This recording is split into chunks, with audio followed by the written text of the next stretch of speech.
你感觉运用了所有的方法，但是你的频道还是成长很慢。请看完这期影片，今天这期影片我会告诉你原因在哪，并且如何解决。Hello， 大家好，欢迎回到我频道，我是 Grayson。每周我都在这里分享社交媒体、网络创业以及个人品牌打造的内容。如果你也感兴趣这样的内容，欢迎订阅我频道，把旁边的小铃铛打开，就能够接收到最新的影片通知了。我们都知道，做 YouTube 频道需要花费你很多的时间和精力，但是光付出时间和精力，并不能保证你在 YouTube 上能够取得成功。我经营 YouTube 频道以来，被问到最多的问题就是，我运用了所有的方法，我花了很多时间和精力去制作影片，但是我的影片还是没有人看，我的频道还是成长很缓慢。其实当我刚开始做 YouTube 的时候，我也有同样的体会。当期待和现实有明显差距的时候，你就会自我怀疑，你就会想要放弃，你会对每一部新影片有所期待，因为你付出了很多时间和精力，你期望这部影片表现好，但结果却是这部影片和其他影片一样，表现平平，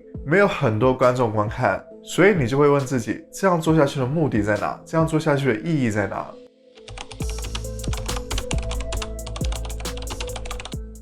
我先来说一下我的频道。我的频道在2021年1月份的时候获得了8.6万次的观看次数，这和2020年12月相比，整整上涨了2.2万次。但是我发现我的展示点击率下降了8%，这是一个很严重的数据下降。如果我的展示点击率没有下降这8%，我能够获得更多的观看量。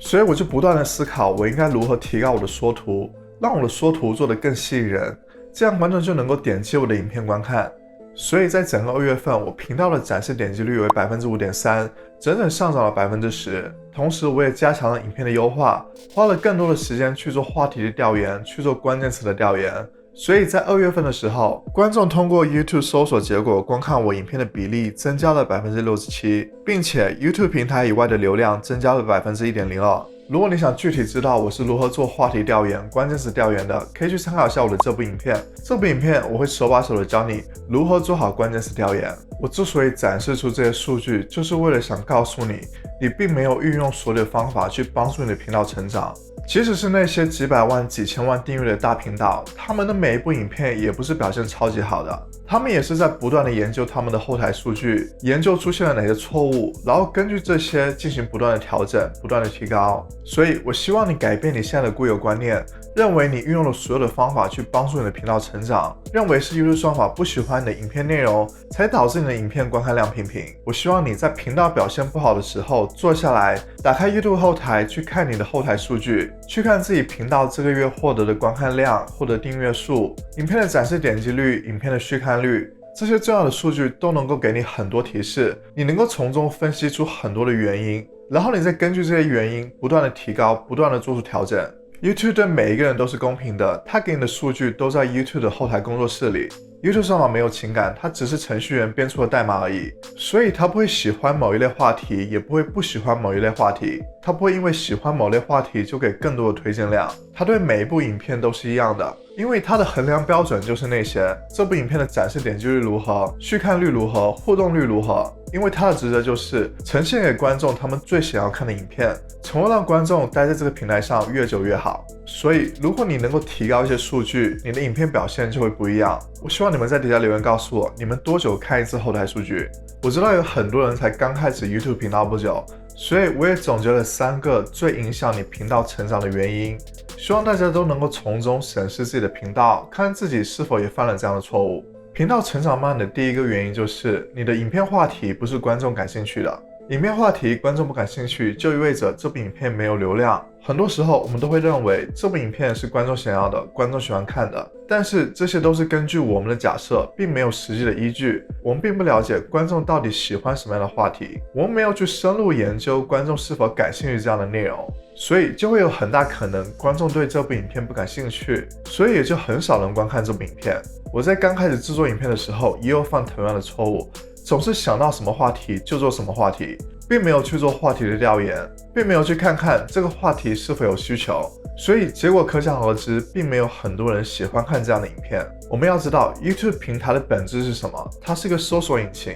搜索引擎就意味着观众来到这个平台的最大原因就是他们有了问题，他们需要解决方法。所以你可以把这些观众想象你身边的朋友，当他们遇到了问题的时候，如果你能够提供详细的解决方法，那么他们一定会很开心。人们在 YouTube 上搜索的关键词都会是如何解决某某事情，如何掌握某某技能等等，他们并不会搜索什么什么 blog。所以当你去了解你的针对观众，当你去了解他们需要什么，他们会遇到什么样的问题，你就能够根据他们的需求制作出相关的内容，这种影片才会吸取很多流量。这也是我一直重视的方面，所以我频道流量来源有一大半都是来自 YouTube 搜索。我制作的影片话题都是观众不断搜索的。这里也再次提醒大家，如果你想要知道我是如何找到高搜索量的影片话题的，一定要去看我的这部影片。频道成长慢的第二个原因就是缩图不够吸引人。缩图的重要性我需要再强调一遍，非常的重要。那些100万订阅大频道都会花几个小时的时间在缩图上，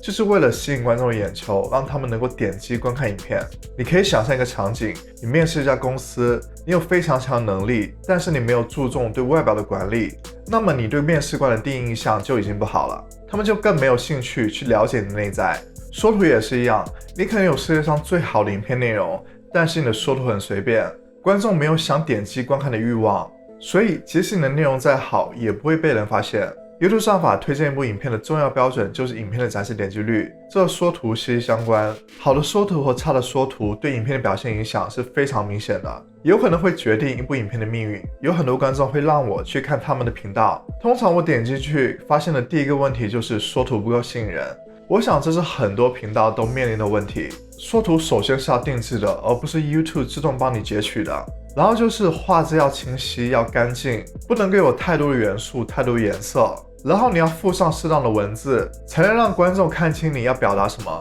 这里我推荐大家一个工具，就是 TubeBuddy 的 A/B 测试，它能够帮你测试2版不同的缩图。你可以设置时间，例如2周、1个月。TubeBuddy 会自动帮你测试，并且告诉你结果。例如我的这2版缩图在做完测试之后， TubeBuddy 建议我使用第2个版本，因为它的表现超过了原版 19.8%。我强烈建议大家去使用这个工具。TubeBuddy 的 A/B 测试需要你升级到 Legend 版本，大家可以通过我评论区的链接去免费试用30天的 Legend 版本，去体验一下这个功能。频道成长慢的第3个原因就是你的影片内容不够吸引人。影片内容不吸引人，就会导致影片的续看率低。续看率是 YouTube 算法判定影片表现好坏的重要因素。怎样才能够提高影片的续看率？首先你要对影片进行一个规划，你的影片需要有什么样的内容结构？这部影片是讲什么话题的？它有几个重点，每一个重点底下会有几个小点，这样就能够让你整部影片写得更有逻辑，更有结构，观众会更容易明白。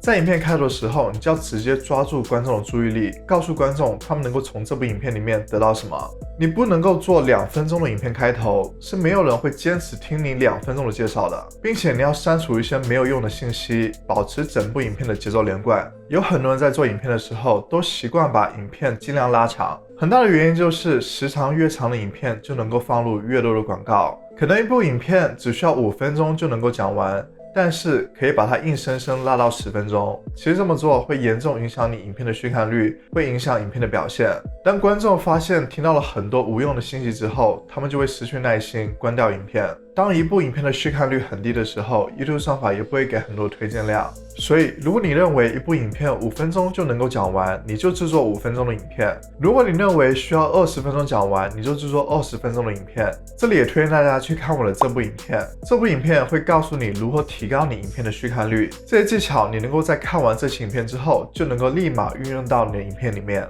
每个人都希望自己的频道是每天都在往上成长的，每个人都希望自己付出的时间和精力获得应有的回报。所以希望大家重视自己的频道数据，时不时的去看看这些数据，去分析这些数据，从中你能够找到频道成长慢的原因。同时也推荐大家去看一下我的这些影片，这些影片会告诉你 YouTube 平台的运行原理，会更容易的帮助你分析你的频道数据。如果你还想了解更多关于 YouTube 内容，别忘了订阅我的频道。如果你有什么问题，可以在底下留言告诉我。那我们下次再见，拜拜。